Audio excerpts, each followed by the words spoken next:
Boris Johnson has vowed that there will be no sell-out with Brussels to get a Brexit trade deal.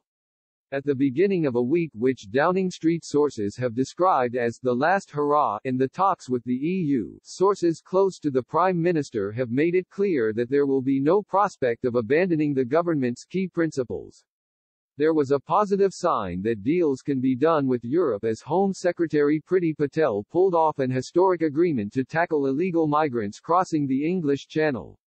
But the firm words on Brexit means that the UK will not back down over EU demands to be allowed to continue to pillage British fishing waters or agree to so-called level playing field demands which would leave British regulations governed by Brussels.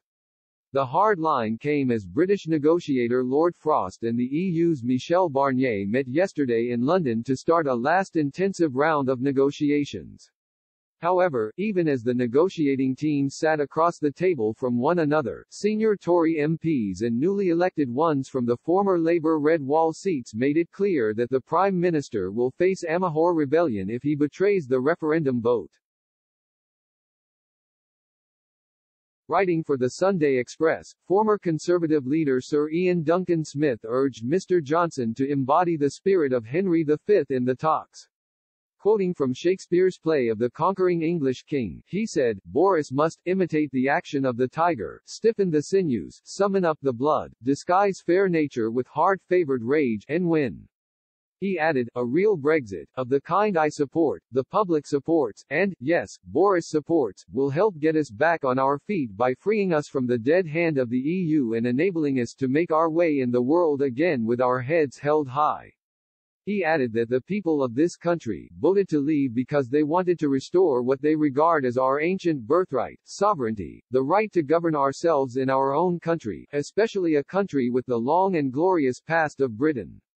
It is as simple as that. Rother Valley MP Alex Stafford MP warned the Prime Minister that the outcome of the talks was a vital matter of trust for many voters.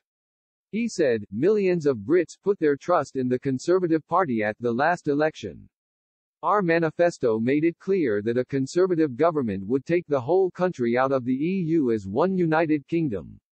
It said that any deal must take us out of the customs union, allow us to set our own tariffs and do our own trade deal and pass our own laws and ensure it is our courts that enforce them."